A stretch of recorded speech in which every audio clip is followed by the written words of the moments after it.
નમસ્કાર વિદ્યાર્થી મિત્રો, તમારું ખૂબ ખૂબ સ્વાગત છે મારી આ ચેનલ સ્ટડી વિથ નેન્સીમાં. જો હજી સુધી તમે મારી આ ચેનલને સબસ્ક્રાઇબ ના કરી હોય તો જલ્દીથી સબસ્ક્રાઇબ કરજો. આજે આપણે પ્રકરણ નંબર 9 પરિમિતિ અને ક્ષેત્રફળમાં સ્વાધ્યાય 9.1 નો પ્રશ્ન નંબર 3 જોઈશું. તો જુઓ, અહીંયા આપણને પ્રશ્ન નંબર 3 આપેલો છે, ખૂટતા મૂલ્ય શોધો. તો જુઓ, અહીંયા આપણને જે કોષ્ટક આપેલું છે એમાં અડધા મૂલ્ય ખૂટે છે, તો આપણે એ મૂલ્ય શોધવાના છે. જે મૂલ્ય આપેલા નથી એ મૂલ્ય શોધશું. કે અહીં તમે જોશો ક્રમ આપેલો છે, પછી અહીંયા આધાર છે, ઊંચાઈ છે અને સમાંતર બાજુ ચતુષ્કોણનું ક્ષેત્રફળ છે. તો અહીંયા તમે જોશો આધાર આપેલું છે, સમાંતર બાજુ ચતુષ્કોણનું ક્ષેત્રફળ આપેલું છે. શોધવાનું શું છે? ઊંચાઈ શોધવાની છે. તો આપણે પહેલું ગણીએ. સૌની પહેલા તો પહેલું આપણને અહીંયા એ આપેલું છે, એમાં આધાર કેટલો છે? આધાર બરાબર, તો આધારને આપણે બી પણ કહી શકીએ, બ્રેથ. તો આધાર બી બરાબર કેટલા આપણને આપેલા છે? 20 સેન્ટીમીટર. તો આપણે 20 સેન્ટીમીટર લખી દઈશું આધાર બી બરાબર. હવે જે બીજું શું આપેલું છે, જે આપેલું એ પહેલા લખી દેવાનું કે સમાંતર ચતુષ્કોણનું ક્ષેત્રફળ, સમાંતર બાજુ ચતુષ્કોણનું ક્ષેત્રફળ. તો અહીં આપણે લખી દઈએ સમાંતર બાજુ ચતુષ્કોણનું ક્ષેત્રફળ બરાબર. તો કેટલું આપેલું છે? 246 સેમીનો વર્ગ. અને અહીંયા આપણને શોધવાનું શું છે? આધાર આપેલો છે, આ ક્ષેત્રફળ આપેલું છે, એના ઉપરથી આપણે આ ઊંચાઈ શોધવાની છે. એટલે ઊંચાઈ h બરાબર ક્વેશ્ચન માર્ક. તો હવે આપણું જે સૂત્ર છે, આપણું સૂત્ર શું છે? કે સમાંતર બાજુ ચતુષ્કોણનું ક્ષેત્રફળ. તો આપણે આમાં શું આ સમાંતર બાજુ ચતુષ્કોણના ક્ષેત્રફળનું સૂત્ર મૂકશું. તો સમાંતર બાજુ ચતુષ્કોણનું ક્ષેત્રફળ બરાબર. તો સમાંતર બાજુ ચતુષ્કોણનું ક્ષેત્રફળનું સૂત્ર શું છે? બી ગુણ્યા એચ, પાયો ગુણ્યા ઊંચાઈ, આધાર ગુણ્યા ઊંચાઈ. તો સમાંતર બાજુ ચતુષ્કોણનું ક્ષેત્રફળ શું આપેલું છે? જે વસ્તુ આપેલી હોય એની કિંમત મૂકી દઈશું હવે સૂત્રમાં. તો સમાંતર બાજુ ચતુષ્કોણનું ક્ષેત્રફળ છે 246. હવે જે બી છે, તો બી કેટલો આપેલો છે? 20 આપેલું છે. અને જે એચ છે એ શોધવાનું છે, એટલે એચ ના એચ લખી દઈશું. હવે આપણે એચ શોધવો છે, તો એચ ને સૂત્ર કરતા કરીએ. એચ ને સૂત્ર કરતા કરશું એટલે શું થશે? કે જે આ 20 છે એ બીજી બાજુ જશે, એટલે એચ બરાબર શું આવશે? 246 ના છેદમાં 20 આવશે. આ 20 અહીંયા બીજી બાજુ જાય એટલે શું થઈ જાય? છેદમાં વહી જાય, ભાગાકારમાં વહી જાય. એટલે એચ બરાબર શું થઈ જશે? 246 ભાગ્યા 20. તો હવે જો 246 ભાગ્યા 20 કરીએ તો આપણને એ સાઈડમાં તમે કરો 20 ભાગ્યા 246. તો 20 એકુ 20, એટલે આઈ થિંક કેટલા આવશે? 24 માંથી 20 જાય એટલે 4 વધે, ઉપરથી આવ્યા 6, પછી 20 દૂને 40, એટલે કેટલા વધશે? 6 વધશે. હવે 20 ના ઘડિયામાં 6 સાથે ભાગ નહીં ચાલે, ઉપર આપણે પોઈન્ટ લગાડે 0 લગાડશું. હવે જુઓ 2 તેરીને 6 એટલે 20 તેરીને 60 થશે. અહીંયા 0 0 આવી જશે. જવાબ શું આવશે આપણો? 12.3 સેન્ટીમીટર. તો આપણને એચ ની કિંમત કેટલી મળી જશે? 12.3 સેન્ટી. એટલે આ જે કોષ્ટક છે, કોષ્ટકમાં આપણે ઊંચાઈની જગ્યાએ કેટલા લખી દઈશું? 12.3 સેન્ટીમીટર, 12.3 સેમી. તો આ જોવો આપણે કોષ્ટક એનું થયું. પછી અહીંયા બી આપેલું છે, તો એમાં જોવો એમાં ઊંચાઈ આપેલી છે અને ક્ષેત્રફળ આપેલું છે, આમાં આધાર આપેલો નથી. આગળના દાખલામાં શું હતું? કે ઊંચાઈ નહોતી આપેલી. હવે આમાં આધાર નથી આપેલો, એટલે આપણે શું શોધવાનું છે? આધાર શોધવાનો છે. તો જુઓ, આમાં પણ આપણે પહેલા જે કિંમતો છે તે લખીશું, પછી સૂત્રમાં મૂકીશું. તો જો હવે જે બી છે એ બી જોઈએ, તો બીમાં આપણને એમાં જે આધાર બી છે, આધાર બી આપેલો છે, તો આધાર બી આપણે શોધવાનો છે.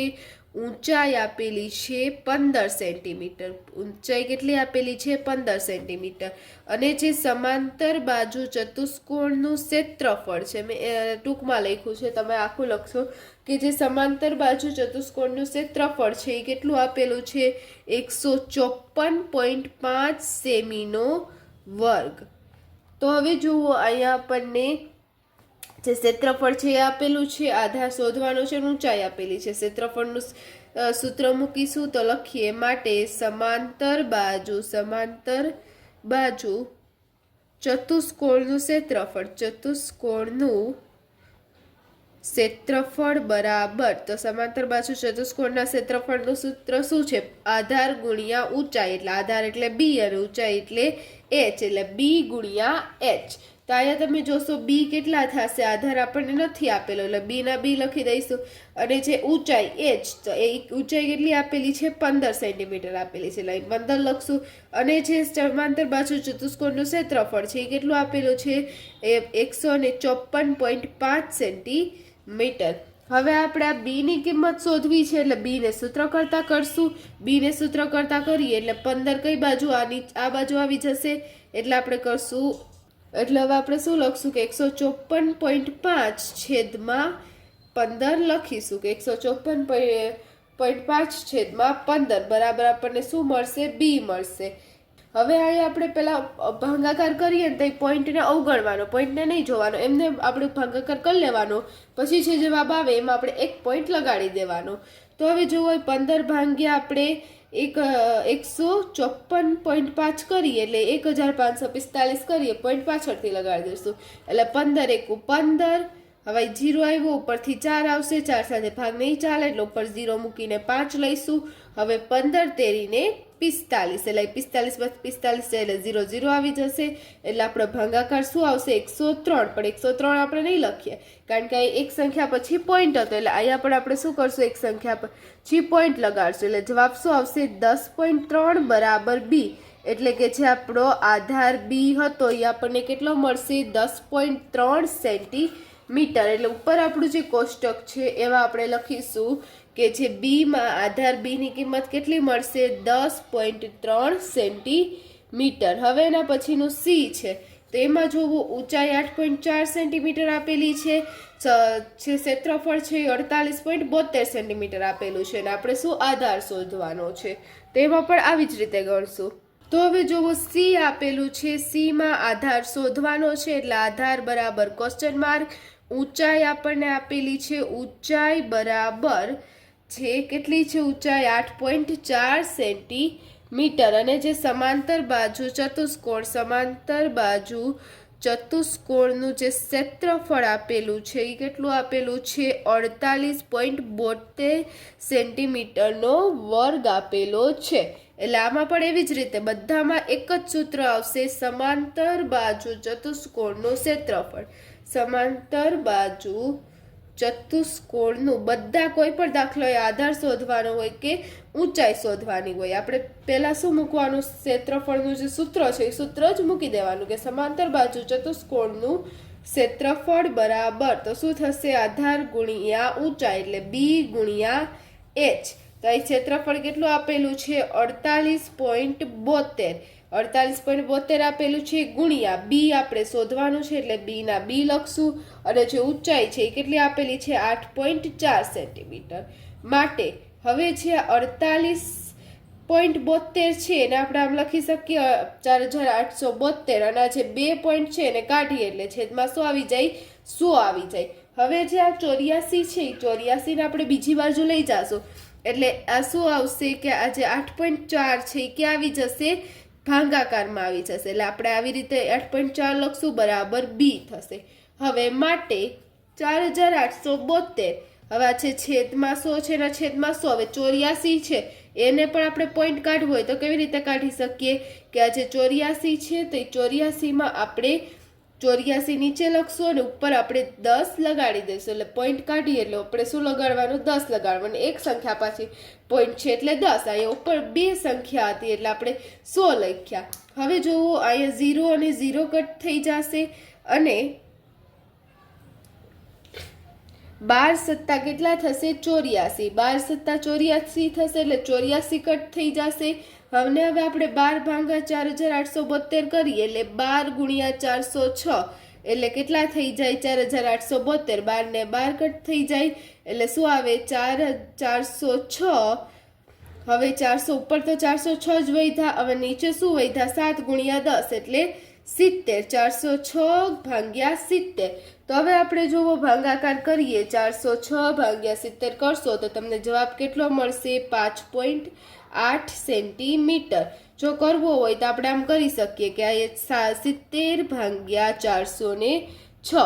તો હવે જુઓ 70 નો ભાગ આપણે 7 પંચા કેટલા થશે 35 થશે, એટલે 7 પંચાને 35.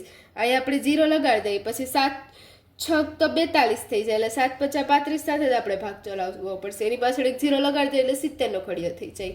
તો હવે જુઓ 6 માંથી 0 જાય 6, પછી અહીંયા થશે 10 અને અહીંયા 3 થશે, 10 માંથી 5 જાય એટલે 5. હવે પોઈન્ટ લગાડી રહીશ, શું લગાડશું 0, એટલે 7 8 કેટલા થશે 56, એટલે 560. અહીંયા આવી જશે 0 0 અને આપણો જવાબ શું આવશે 5.8 સેન્ટીમીટર. એટલે આપણને બી કે જે આધાર છે એ કેટલો મળશે 5.8 સેન્ટીમીટર. એટલે અહીંયા જે કોષ્ટકમાં આપણે કેટલા લખી દઈશું 5.8 સેન્ટીમીટર. હવે એના પછીનું આપણને ડી આપેલું છે 15.6 સેન્ટીમીટર આધાર છે, ઊંચાઈ શોધવાની છે અને જે ક્ષેત્રફળ છે ક્ષેત્રફળ કેટલું આપેલું છે 16.38 સેમીનો વર્ગ. તો આમાં પણ આપણે આવી જ રીતે ગણવાનું છે. તો હવે જોવો આપણો જે ડી છે એ ડીમાં આપણે કિંમત મૂકીએ તો આધાર કેટલો આપેલો છે, આધાર બરાબર 15.6 સેન્ટીમીટર. પછી જે ઊંચાઈ છે તો ઊંચાઈ આપણે શોધવાની છે, ઊંચાઈ બરાબર ક્વેશ્ચન માર્ક. અને જે સમાંતર બાજુ ચતુષ્કોણનું ક્ષેત્રફળ, સમાંતર બાજુ ચતુષ્કોણનું ક્ષેત્રફળ બરાબર આપણને કેટલું આપેલું છે 16.38 સેમીનો વર્ગ. તો હવે આમાં આપણે સૂત્ર મૂકીને કિંમત શોધીએ, એટલે સમાંતર બાજુ ચતુષ્કોણનું ક્ષેત્રફળ બરાબર, તો ક્ષેત્રફળ શું થશે, ક્ષેત્રફળનું સૂત્ર બી ગુણ્યા એચ. હવે ક્ષેત્રફળ આપણને આપેલું છે 16.38 બરાબર બી કેટલો આપેલો છે આધાર, એને આપણે બી કહીએ તો કેટલો આપેલો છે 15.6 અને ગુણ્યા એચ, એટલે એચ આપણે શોધવાનો છે. હવે એચ શોધવાનો છે એને સૂત્ર કરતા કરીએ એટલે 16.38 ના છેદમાં કેટલા આવશે 15.6 બરાબર આપણને શું મળશે એચ. આ એચ શોધવાનો છે એટલે સૂત્ર કરતા કરીએ 15.6 આ બાજુ આવશે, અહીંયા શું હતો છે ગુણાકાર હતો અહીં નીચે આવશે એટલે ભાગાકાર થઈ જશે. માટે હવે આ પોઈન્ટ કાઢવા હોય તો આને આપણે 1638 એટલે એક પોઈન્ટ કાઢી જાય, એટલે અહીંયા 2 પોઈન્ટ પછી 2 સંખ્યા એટલે છેદમાં 100 લખશું. હવે જે અહીં 156 છે તો 156 લખી દઈશું અને પોઈન્ટ કાઢ્યો એટલે ઉપર આપણે 10 લખશું, કારણ કે પોઈન્ટ પછી એક સંખ્યા હતી ને પોઈન્ટ પછી 2 સંખ્યા હતી એટલે 100 લખ્યા ને એક સંખ્યા હતી એટલે 10 લખ્યા. હવે અહીંયા 0 0 કટ થઈ જાય અને જે 156 છે એ 26 છંગ 156 થાય, 156 કટ થઈ જશે અને 273 ગુણ્યા 6 કરશો એટલે આપણને કેટલા મળશે 1638. 273 ગુણ્યા 6 કરીએ એટલે આપણને 1238 કરીએ એટલે મળે, એટલે 6 કટ થઈ જશે. કાંઈ તમે જોશો આ 273 છે છેદમાં 10 ગુણ્યા 26 છે તો આપણે આટલી સંખ્યા વધશે. તો હવે જોશો આ 276 10 ને 26 તો આપણે 26 ને ભાગ ચલાવશું તો શું થશે કે અહીંયા છે 13 દુ 26 થશે એટલે 26 કટ થઈ જશે. અને એવી જ રીતે 13 ગુણ્યા 21 કરીએ એટલે 273 કટ થઈ જશે. 13 ને 13 કટ થઈ જશે, ઉપર 21 વધશે અને નીચે કેટલા વધશે 20 વધશે, એટલે 21 ના છેદમાં 20. હવે જે 21 ના છેદમાં 20 છે આપણે આગળ ભાગાકાર કરવો હોય તો કેવી રીતે કરશું કે 21 ને અહીંયા 20. હવે 20 એકુને 20 એક વધ્યો એટલે અહીંયા આપણે શું કરશું પોઈન્ટ મૂકીને 0 લઈશું, હજી ભાગ નહીં ચાલે એટલે આપણે શું કરશું અહીંયા ઉપર 0 મૂકી અહીંયા 0 લઈશું એટલે 20 પંચાને 100 એટલે અહીંયા 100 માંથી 100 જાય એટલે 0 0 આવશે.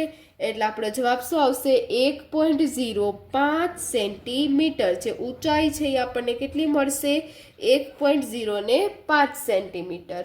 એટલે આપણે જે કોષ્ટક છે એમાં લખી દઈએ તો અહીંયા જુઓ આ કોષ્ટકમાં શું આવશે આપણો જવાબ છે 1.5 સેન્ટીમીટર. ત્યાં જોવો આપણો જે કોષ્ટક છે તે પૂર્ણ થાય છે. જો તમને વિડીયો પસંદ આવ્યો હોય તો લાઈક શેર સબસ્ક્રાઈબ કરજો. જો હજી સુધી તમે મારી આ ચેનલને સબસ્ક્રાઈબ ના કરી હોય તો જલ્દીથી સબસ્ક્રાઈબ કરજો જેથી તમને મારા બધા જ વિડીયો સૌની પહેલાં મળી રહે. Thanks for watching.